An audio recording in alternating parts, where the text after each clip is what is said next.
Voilà, Bezrat Hashem, on va commencer à donner des cours sur le livre qui est très saint, le livre qui s'appelle le Likutei Halachot.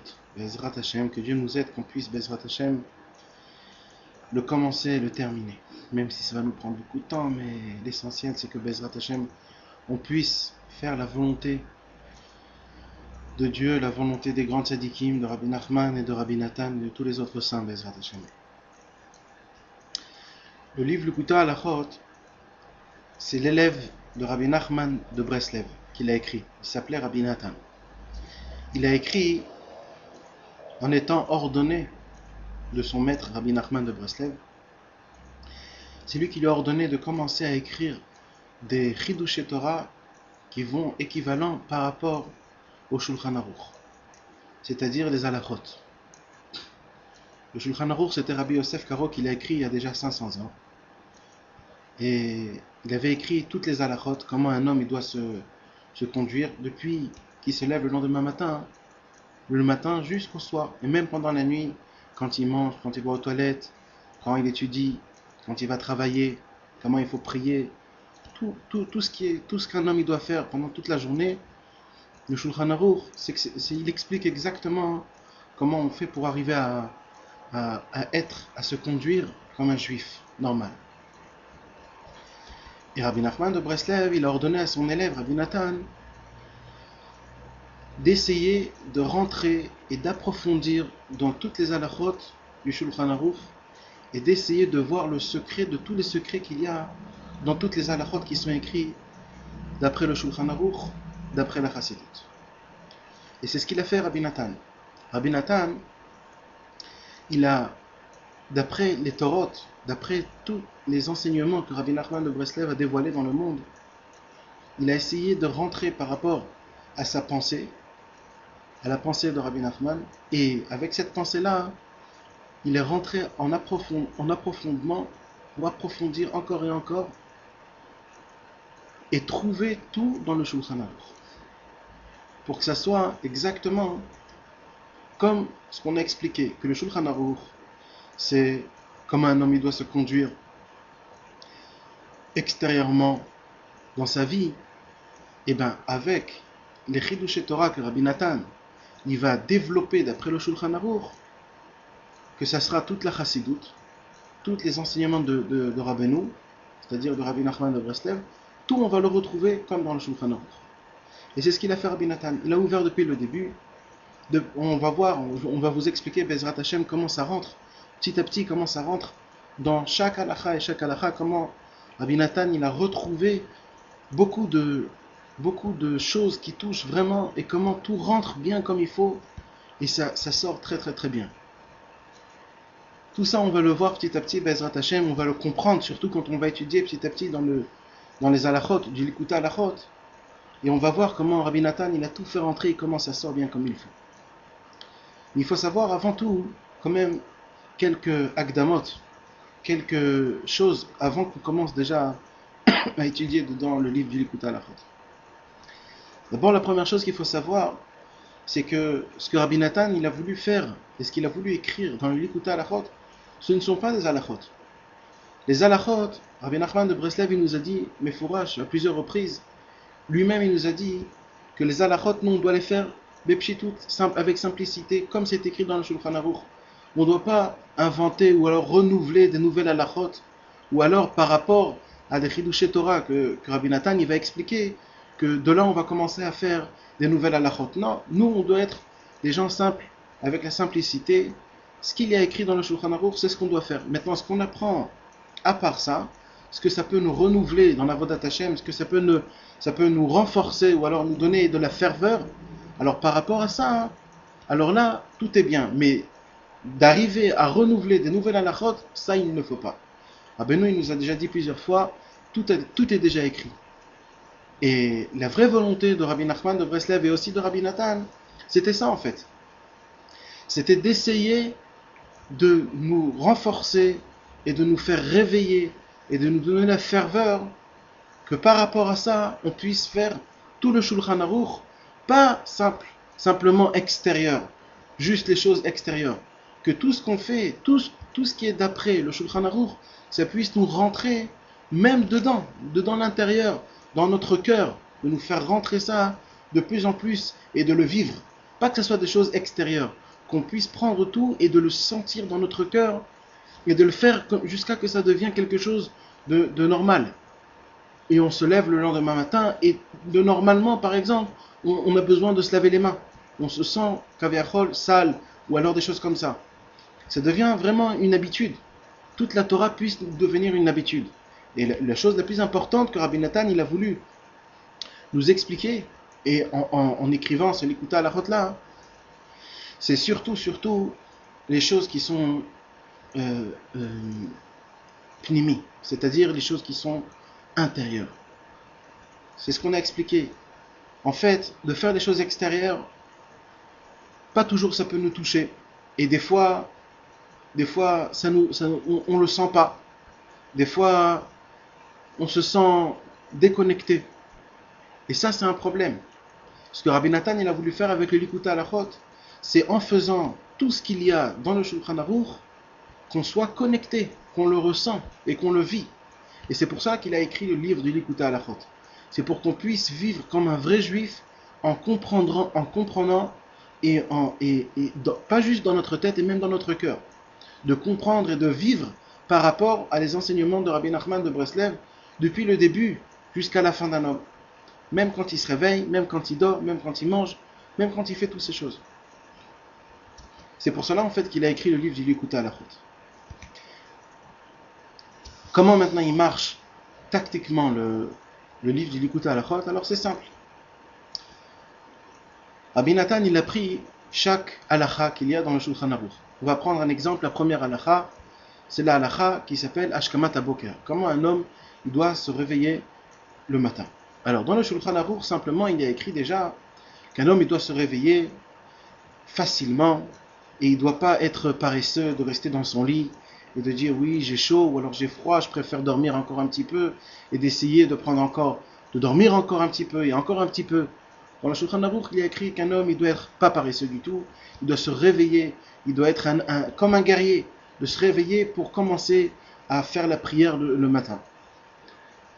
Et comme ça, petit à petit, le Shulchan Aruch, il nous explique exactement. La première chose qu'il faut faire, c'est de se laver les mains, et après, c'est de s'habiller, et après, c'est d'aller se tremper au mikvé, et après, c'est de commencer à faire la prière.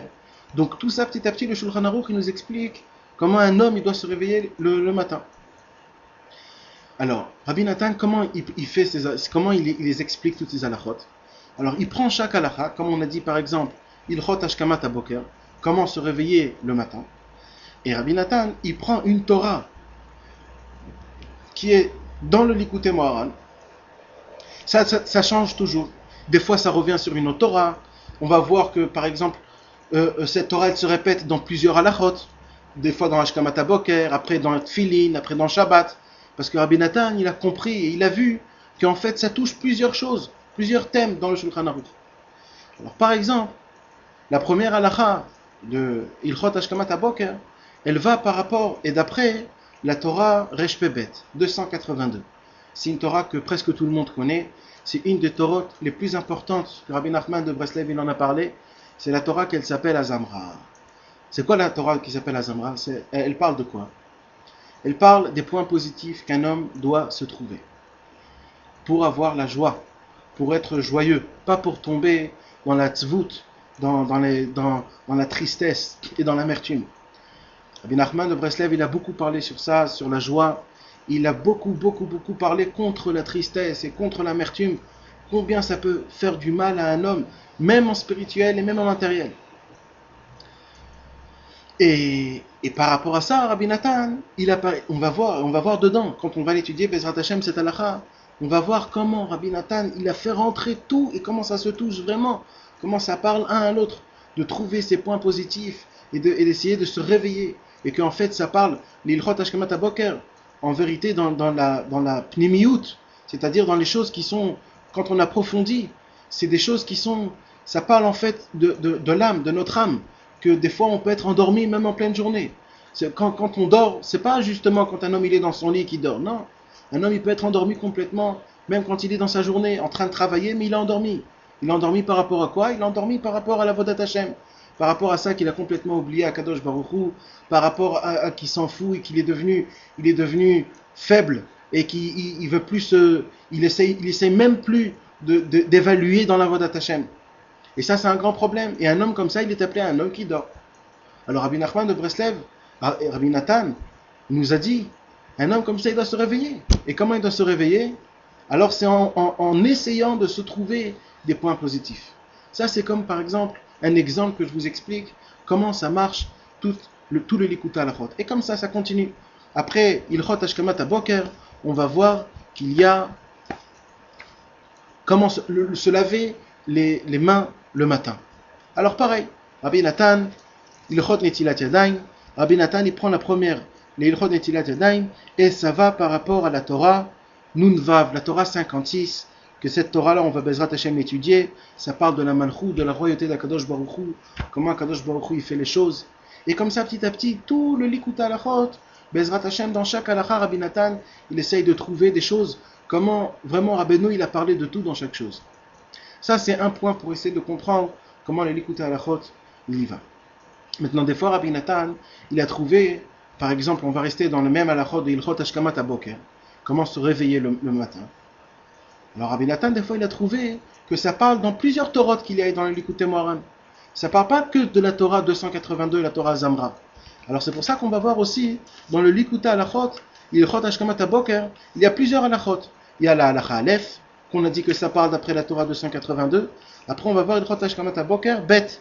Et la Torah Bet, et la halacha Bet, ça parle d'après la Torah 13, Yud Gimel. Là-bas, ça parle sur le Ta'avat Mamon, quand un homme il tombe dans toutes les envies d'argent et que ça l'aveugle pour la Vodat Hashem et que ça s'appelle qu'un homme il est tombé complètement dans la Vodat Zara. Et Rabbi Nathan il a trouvé que même dans cette Torah-là, ça parle aussi de Ilchot Ashkamat Aboker. Ça parle des halachot, de comment se réveiller le lendemain matin. Mais comme on vous explique encore une fois, c'est pas d'Afka quand un homme il se réveille le matin. Un homme il peut être endormi même quand il est réveillé. On parle, on répète ce qu'on a dit. En vérité, on parle toujours par rapport à la pnémiout, c'est-à-dire par rapport à pas extérieur, mais intérieur. C'est ça le plus important de tout. C'est d'être intérieurement 100% avec Dieu. De faire les choses extérieurement, ça c'est pas important. De faire les choses extérieurement, c'est très facile. Et on peut faire les choses extérieurement, on n'est pas du tout concerné. On ne se sent pas du tout attaché. Et c'est ça le grand problème. C'est quand après il vient un Nisayon, une épreuve, alors tout de suite la personne elle tombe. Et ça Rabbi Nathan il voulait pas. Ça Rabbi Nathan, d'après l'ordonnement de Rabbi Nachman de Breslev, d'après toutes les Torahs qu'il nous a données dans le Likutei Moharan, il voulait pas du tout. C'est pour cela que Rabbi Nathan, on répète encore une fois, et c'est important de le répéter plusieurs fois, toute la matara, c'est-à-dire toute la volonté de Rabbi Nathan en écrivant ce livre du Likutei Halachot, c'est d'être attaché à Hachem intérieurement, pas extérieurement, intérieurement, que ça nous touche vraiment, ça devient une partie de notre vie. Et c'est comme ça, petit à petit, on peut devenir, Bezrat Hashem, un bon juif. Et d'essayer d'évaluer petit à petit dans le travail divin, jusqu'à qu'on arrive à s'attacher, à coller à Kadosh Baruch Hu, comme c'est la volonté de Dieu. Donc ça, c'est un deuxième point pour expliquer comment il va le Likutei Halachot. Maintenant, si on va commencer à parler, Bezrat Hashem, sur la grandeur de ce livre, d'abord, c'est imaginable parce que ce livre-là, d'abord, il a été écrit dans une période qui était très très très dure à Rabbi Nathan. C'est pas ici l'endroit maintenant raconter la vie de Rabbi Nathan, puisque maintenant c'est un cours qui parle sur le livre justement, mais pas sur la personne. Bezrat Hashem, on va Bezrat Hashem donner des autres cours sur la vie des personnes. Bezrat Hashem, j'espère qu'on pourra donner un cours sur Rabbi Nathan. Mais pour l'instant, c'est pas maintenant le moment d'expliquer par rapport à quoi Rabbi Nathan il a vécu sa vie, comment elle a été composée. Mais juste pour qu'on puisse comprendre dans quel état Rabbi Nathan il a écrit son livre. C'est imaginable. Rabbi Nathan, il a vécu à peine 65 ans. Il s'est rapproché de Rabbi Nachman à peu près à l'âge de 21-22 ans. Et Rabbi Nathan, il était de son vivant avec Rabbi Nachman à peine 11 ans. 11 ans après qu'il était avec Rabbi Nathan, avec Rabbeinu, Rabbi Nachman de Breslev, il est niftar.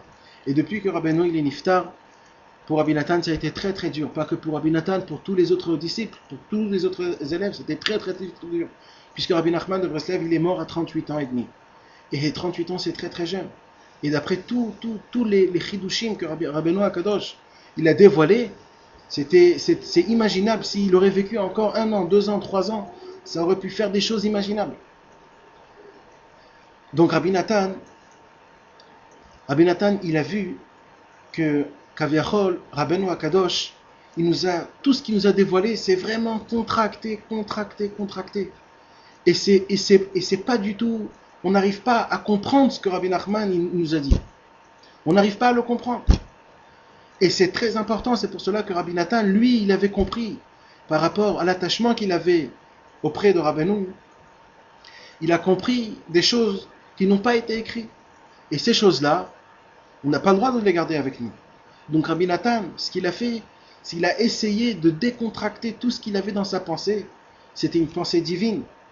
Et alors il a essayé de décontracter tout pour essayer d'écrire tout dans le Likutei Halachot. Et la vraie pensée de Rabbi Nachman de Breslev, c'est le Likutei Halachot. Maintenant, il ne faut pas qu'on se trompe et qu'on dise que Kaviachol, le Likutei Halachot, ce sont des choses nouvelles que Rabbi Nathan il a trouvées. Non, ça, c'est pas comme ça qu'il faut penser. Et ça, c'est Rabbi Nathan qui l'a dit plusieurs fois. Vous savez, avant que Rabbi Nathan il a commencé à écrire le Likutei Halachot, Rabbeinu il est venu, il a appelé Rabbi Nathan, il lui a dit, écoute, je veux te bénir. Et je te bénis que tu puisses te te promener dans mon jardin de ma foi. C'est-à-dire que Rabbeinu il a béni Rabbi Nathan qui pourra se promener dans toutes les Torotes de Rabbi Nachman comme il se promène dans un jardin. Et c'est vraiment comme ça, quand on voit le Likutei Halachot, comment Rabbi Nathan il a approfondi, et comment Rabbi Nathan il a décortiqué, encore, il a décortiqué, et on voit comment les choses, ils étaient tout petits, comment Rabbi Nathan il les a grandis petit à petit. On voit vraiment que Rabbi Nathan, ce qu'il a fait, c'est pas quelque chose de humain. Et c'était vraiment quelque chose qui était par rapport à l'attachement qu'il avait envers Rabbi Nachman de Breslev. Donc en fait, le Likutei Halachot, c'est la pensée de Rabbi Nachman. C'est pas une chose qui appartient à Kaviachol que à Rabbi Nathan, non, pas du tout. C'est la pensée de Rabbi Nachman de Breslev. Et avant que Rabbi Nathan il a commencé à écrire le Likutei Halachot, Rabbeinu il a béni la même bracha que Ezra Sofer il avait. Ezra Sofer, c'était presque un des Anshei Knesset Agdola. Il y a à peu près 1300, 1400, 1500 ans. C'était un des 70 Skenim, les vieux, qui nous ont donné toute la Torah, ils ont tout écrit, toute la Torah, tout le Tanakh, toute la Gemara, les Sidurim, aujourd'hui compris notre prière, c'est eux qui l'ont écrit. Ezra Sofer, lui, il a tout écrit. C'est pour ça qu'il s'appelle Ezra Sofer. Sofer, c'est un écrivain. Et lui, Ezra Sofer, il avait un niveau que Akadosh Baruch Hu lui avait donné, que tout ce qu'il pensait, ça s'écrivait dans sa main. Il n'avait pas besoin de mettre des forces dans sa main pour écrire. Tout ce qu'il pensait, ça s'écrivait tout seul. Et Rabbeinu, il a dévoilé à Rabbi Nathan que Rabbi Nathan, c'est la même Neshama de Ezra Sofer. Et c'est pour cela que Rabbeinu, il a béni qu'il a cette même qualité-là. Et en fait, c'est ce qui se passait, en fait. Tout ce que Rabbi Nathan, il pensait, ça s'écrivait tout seul. C'est pour ça qu'il avait il avait juste besoin de se concentrer bien comme il faut. Et dès là-bas, tout ça s'écrivait comme il fallait. Et Rabbi Nathan, il a dit plusieurs fois, je suis le cerveau de Rabbi Nachman. Ça veut dire en fait, tout ce qu'il y a écrit dans les Likutei Halachot, par rapport au niveau de la chose elle-même, c'est équivalent au Torah de Rabbi Nachman de Breslev. Donc c'est important exactement pareil. Et je vais vous dire encore plus que ça. Vous savez, Rabbi Nachman, il a écrit plusieurs livres. Et Rabbi Nathan aussi, ils ont écrit plusieurs livres. Et bien, les élèves, les disciples de Rabbi Nachman et de Rabbi Nathan, ils ont dit à plusieurs reprises, ils ont répété et répété, qu'il faut savoir quelque chose de très important, que quand un homme il étudie les livres de Rabbi Nachman de Breslev et de Rabbi Nathan, il faut mettre plus nos forces et notre temps dans les livres de Rabbi Nathan que de Rabbi Nachman. Et ça c'est pourquoi? C'est parce que c'est ce qu'on a dit tout à l'heure.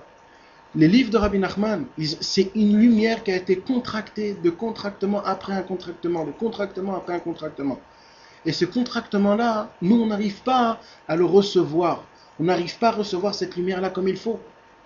Et comme on n'arrive pas à recevoir cette lumière-là comme il faut, alors on n'arrive pas à déduire ce que Rabbeinu vraiment il voulait nous dire. Et pour cela, Rabbi Nathan, on a besoin de lui. Et c'est pour cela que tout notre temps, on a besoin plus de mettre dans les livres de Rabbi Nathan que dans les livres de Rabbi Nachman. Parce que les livres de Rabbi Nathan, ils nous expliquent exactement la pensée de Rabbi Nachman. Et c'est que par Rabbi Nathan qu'on peut comprendre Rabbi Nachman de Breslev. D'ailleurs, on voit que Rabbi Nachman de Breslev, il avait plein des élèves. Et des élèves, des disciples qui étaient très importants. Des disciples qui étaient très très très grands. Il y avait Rabbi Yudel, il y avait Rabbi Shmuel Isaac, il y avait Rabbi Aaron, le Rav de Breslev. C'était tous des disciples et des personnes qui étaient très très grands, des gens qui voyaient Eliyahu Navi, ils voyaient des malachim, ils parlaient avec Akadosh Baruch Hu, des gens pas simples du tout. Et Rabbi Nathan Kavechol, on voyait que c'était un homme simple, il voyait pas Eliyahu Navi. Mais c'était quoi la grandeur de Rabbi Nathan? C'est que quand Rabbi Nathan il est rentré chez Rabbeinu, il a tout mis à part. Il a tout mis à part, toute sa Torah, toute son avodat Hashem, il a tout mis à part. Il a dit, je commence tout du début de Rabbeinu. Les autres disciples, quand ils sont rentrés chez Rabbeinu, ils sont venus avec toute leur Torah. Ils ont dit, maintenant, on veut apprendre encore. Il n'y a pas encore. Quand on vient chez Rabbeinu, ça doit être tout naquis. Ça doit être vraiment pur que de Rabbi Nachman de Breslev. Comme par exemple, il y a la halakha, que quand un homme rentre dans le mikvé, il faut qu'il n'y ait aucune khatsitsa. C'est-à-dire, il faut qu'il a rien qui touche son corps pour que tout son corps puisse rentrer dans l'eau. Et bien c'est exactement pareil. Rabbi Nachman de Breslev, il a dit que lui, c'est le fleuve qui purifie le monde en entier. Et bien quand on veut rentrer dans ce fleuve-là, il ne faut pas qu'il y ait une khatitza, il ne faut pas qu'on se touche, rien du tout. Et c'était ça la grandeur de Rabbi Nathan. Rabbi Nathan, quand il est entré chez Rabbeinu, il est rentré pur, sans rien. Il a tout mis à part, il a commencé dès le début tout avec Rabbi Nathan. Et c'est ça la grandeur de Rabbi Nathan. C'est que de tous les disciples qu'il avait Rabbeinu, presque rien n'est resté d'eux. Ils n'ont pas eu des disciples, ils n'ont pas écrit des écrits. Mais Rabbi Nathan, lui, il a eu des disciples et il a écrit tous ses écrits. Et aujourd'hui, tout ce qu'on a de Rabbeinu, ça vient de Rabbi Nathan. Donc on voit la grandeur de Rabbi Nathan, c'est son annulement qu'il avait par rapport à son maître, le Rabbeinu Akadosh. Et c'est ça, de ça il s'est fait Rabbi Nathan. Donc quand on voit les écrits de Rabbi Nathan, surtout dans le Likutei Halachot, c'est quelque chose qui est le plus important des plus importants. Et c'est un des livres vraiment les plus importants dans la Chassidut Breslev. Il y a un homme qui veut se rapprocher de Rabbi Nachman et d'Akadosh Baruch Hu, un homme qui veut se rapprocher vraiment, c'est que par rapport à ce livre-là du Likutei Halachot. Il y a une très belle histoire qu'il faut raconter pour savoir la grandeur de ce livre, du Likutei Halachot. Le Likutei Halachot, on ne sait pas, il y a des gens qui disent que ça a été un rêve et il y a des gens qui disent que ça a été une vision. Mais l'histoire, elle est comme ça. Un jour, Rabbi Nathan, si c'était une vision, alors c'était une vision. Si c'était un rêve, alors il a rêvé que c'était en plein toutes les marlokot que Rabbi Nathan il avait, toutes les disputes. Comme je vous ai pas dit, les problèmes que Rabbi Nathan il avait, puisqu'on a expliqué que expliquer la vie de Rabbi Nathan, c'est impossible. Mais il faut savoir que Rabbi Nathan il a vécu des malheurs imaginables. Imaginables. Les gens voulaient le tuer vraiment. Vraiment, ils voulaient le tuer. Et c'était imaginable. Et Rabbi Nathan, il a vécu, on l'a mis en prison, et la police le recherchait, et il a vécu pendant 6 ans, il habitait plus chez lui à la maison, il partait d'une ville à une autre ville pour pas qu'on l'attrape. Et le Likutei Halachot qu'on a aujourd'hui, ce sont 8 tomes, 8 volumes. Et on dit que c'est même pas la moitié de ce qu'il avait. Il avait beaucoup plus que ça, il avait écrit des tonnes et des tonnes, des centaines, des milliers de pages il avait écrit. Et presque tout a été brûlé, ou alors a été pris, ou alors a été jeté. Ce qu'on a, c'est vraiment un reste d'un reste. Alors Rabbi Nathan, en plein de marloquettes, il était vraiment cassé, il savait pas quoi faire, il comprenait pas pourquoi Akadosh Baruch Hu lui envoie tellement de nisyanot, tellement d'épreuves. Alors un jour il a rêvé, si c'était un rêve, alors si c'était une vision, que Rabbi Nachman de Breslev, il vient, et il y avait derrière lui aussi une personne qu'il n'arrivait pas, il connaissait pas c'était qui. Et Rabbi Nachman, il lui dit, tu as très très bien fait. Et il parlait au sujet du Likutei Halachot. Il a dit, tu as très bien fait ce que tu as fait. C'est vraiment très très bien. Et la personne qui était derrière Rabbi Nachman, il a dit oui comme ça avec sa tête. Alors Rabbi Nathan il était très content. Et alors il a posé la question, mais c'est qui celui qui se tient derrière toi? Alors Rabbi Nachman, il a dit, ça c'est mon cher Rabbeinu. Ça veut dire, imaginez-vous, vous savez aujourd'hui dans les livres, dans chaque livre qui sort, alors au début du livre, il y a une askama, c'est-à-dire un rave qui dit, voilà je donne mon tampon, comme quoi ce livre il est bien. Imaginez-vous que ce livre-là, le Likutei Halachot, on a le tampon de Moshe Rabbeinu et le tampon de Rabbi Nachman de Breslev. C'est quelque chose qu'on ne peut pas s'imaginer. C'est vraiment quelque chose qu'on ne peut pas s'imaginer. Et c'est ça la grandeur de Rabbi Nathan. Rabbi Nathan, il n'a pas voulu chercher des choses très belles. C'est ce qu'il écrit aussi dans l'Akdama, dans le préface. Rabbi Nathan, il écrit, je n'ai pas écrit des belles Torot avec des guimatriotes, des numérologies, ou alors des rachetevot, ou alors j'ai parlé avec des mots très spéciaux comme des poèmes ou des choses comme ça. Non. Rabbi Nathan, il a tout parlé avec simplicité et avec humilité. Et ce qu'il a dit, ça rentre droit dans le cœur. Ce sont des paroles qui sont très simples et des paroles de vérité. Et c'est ça la grandeur du Likutei Halachot. Et c'est ce qu'il dit. Si maintenant vous voulez ouvrir mon livre pour essayer de trouver des chidushim ou alors des choses que vous pouvez après vous avoir de la gahava et de raconter ça aux autres, comme quoi regardez, écoutez, quel chidouche j'ai, c'est pas ça. Ce livre-là, il n'a pas été écrit pour ça. Ce livre, il a été écrit, c'est comme un cahier quand un homme, il écrit tout ce qu'il a dans son cœur. Alors il écrit vraiment tout ce qu'il a dans son cœur sans chercher des belles lettres ou alors des arguments qui sont très très beaux. Rabbi Nathan, il a tout écrit, tout ce qu'il fallait, sans chercher du chen shel sheker, c'est-à-dire de la grâce mensongère. Rien. Il a tout fait avec de la vraie vérité et c'est des choses qui touchent dans le cœur d'un homme. Et une chose qui est le plus important, et c'est Bezrat Hashem avec ça qu'on va terminer Bezrat Hashem ce shiur-là, et c'est la chose la plus importante qu'il faut savoir. Rabbi Nathan, il a dit quelque chose de très important, et il faut bien le graver dans notre cœur. Rabbi Nathan, il a dit, j'ai écrit ce livre-là, pas pour les gens qui s'assoient avec les pieds sur une autre chaise, et le ventre devant eux, et comme ça, lire le Likutei Halachot. Non. Il a dit, j'ai écrit mon livre pour les gens qui veulent vraiment, qui pensent au but de ce monde-ci, c'est-à-dire que ce monde-ci, c'est un monde qui est temporaire, et que ce monde-ci, il va et il vient. Le vrai monde, c'est le monde d'en haut, quand on va voir Akadosh Baruch Hu, quand on va voir les grands tzadikim, et qu'on sait que tout ce qui se passe dans ce monde-ci, en fait, ce sont des choses qui nous éloignent du but. Ils nous éloignent du but. Et c'est ça notre problème. Et que nous, on est toujours attachés et aspirés par ce monde-ci. Et si on va se laisser aspirer par ce monde-ci, et qu'on ne veut même pas ne pas se laisser aspirer, alors il dit Rabbi Nathan, ce livre-là, il va ne pas parler à vous.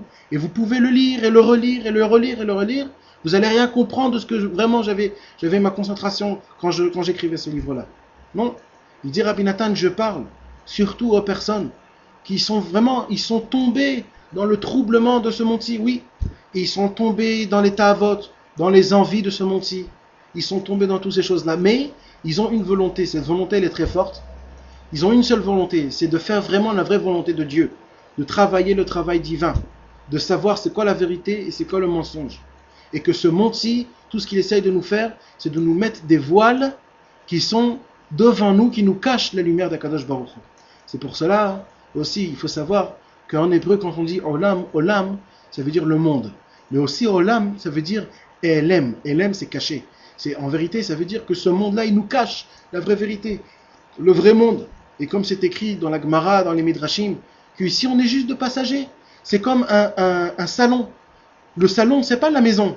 Le salon, c'est un passage pour entrer dans les pièces. Ce monde-ci, c'est un salon. Le salon, on n'habite pas dans un salon. Un salon, c'est juste un passage pour rentrer dans les pièces, dans un autre endroit. Si dans ce monde-ci, notre seul travail dans ce monde-ci, c'est d'essayer de prendre le plus qu'on peut avec toutes les épreuves que Dieu il nous envoie et qu'on arrive à briser ces épreuves et de rentrer dans la Avodat Hashem et grâce à ça de ne pas tomber dans les voiles que ce monde-ci il nous envoie et de ne pas être attrapé au piège que le Yetzer Hara, le Satan, il nous fait faire tomber dedans. Et c'est ça la chose la plus importante qu'il faut savoir, c'est d'essayer de se renforcer, d'essayer de penser à chaque fois et à plusieurs reprises, toujours d'essayer de penser que le travail du Satan, c'est de nous faire rentrer dans ce monde-ci, d'être aspiré dans ce monde-ci, d'être troublé dans ce monde-ci, et à cause de ça, de se planter complètement de l'endroit de là où on doit être normalement. Il y a comme une histoire qu'un homme, il avait fait une bonté à un roi, et que le roi il lui a dit, grâce à ta bonté, je veux te récompenser. Et c'est quoi la récompense que je veux te donner? Je suis prêt à te laisser 1 heure dans mon trésor, et tu peux prendre tout ce que tu veux. Et c'est ce qu'il a fait, il a ouvert son trésor pendant 1 heure, il a laissé prendre ce qu'il voulait. Mais le roi, il savait que cette personne-là, il adorait la musique. Alors qu'est-ce qu'il a fait? Il a apporté les musiciens les plus grands du monde, et pendant cette heure-là, il a fait faire que les musiciens, ils jouent de la musique. Et la personne, quand il a entendu cette musique-là, Il est devenu fou. Il ne pouvait plus rien faire. Il ne pouvait plus rien faire. Il était complètement paralysé par la musique. Mais en vérité, cette personne-là, il pouvait être paralysé par la musique. Mais en vérité, c'est pas ça la chose. La chose, c'est maintenant tu es dans le trésor du roi. Prends ce que tu peux prendre. Tu as 1 heure, prends tout ce que tu veux. Le roi, il t'a donné, il t'a laissé la carte blanche, prends tout ce que tu veux. Mais lui, il a pensé que c'est mieux d'écouter la musique. Et voilà, pendant 1 heure, les musiciens, ils ont joué de la musique. Lui, il était paralysé. Après l'heure, le roi, il lui a dit, tu dois ressortir. La personne, elle a supplié le roi, mais laisse-moi prendre moi une seule chose. Le roi, il lui dit, écoute, je t'ai laissé 1 heure en entière. Tu pouvais faire ce que tu veux. C'est ça la chose du monde. Aujourd'hui, le monde, il a des qualités spéciales. Je ne sais pas si on peut appeler ça des qualités, mais il a des aspirations. Il nous aspire avec toutes les envies qu'il y a dans le monde. Si c'est les femmes, si c'est l'argent, si c'est le manger, si c'est l'honneur, si c'est les grandeurs, si c'est tout ce qui se passe dans le monde. Il nous aspire avec ça et nous on se plante dans ce moment-là même avec toutes les bontés qu'on pouvait prendre. Quand on dit un pérec de Télim, quand on étudie encore plus, quand on essaye d'avoir des bonnes volontés, quand on veut faire des bonnes choses, quand on veut essayer d'améliorer ou alors d'étudier, tout ça, on se plante à côté. Tout ça à cause de quoi? Parce qu'on est inspiré à cause des choses du monde-ci. Alors donc voilà, donc ce Bezrat Hashem, ce cours-là, ça a été comme un préface avant notre étude du Likuta Halachot Bezrat Hashem. Ce sont quelques petits points qui sont très importants avant qu'on puisse commencer à rentrer dans le livre, à l'étudier comme il faut. C'est des points qui sont très importants, qu'il faut savoir, il faut les répéter, il faut les graver, il faut les admettre. Ça fait mal, mais il faut les admettre. Et c'est que comme ça on pourra, Bezrat Hashem, s'attacher à la pensée de Rabbi Nathan, quand en fait c'est la pensée de Rabbi Nachman de Breslev. Et si Bezrat Hashem, on va se répéter ces choses-là, alors grâce à ça, on ne va pas se planter, comme on dit. Et on pourra vraiment on pourra faire le focus vraiment là où il faut savoir. Bezrat Hashem, que Dieu puisse nous aider, que Bezrat Hashem, on puisse d'abord continuer ce cours-là et que tout se passe comme il faut, Bezrat Hashem.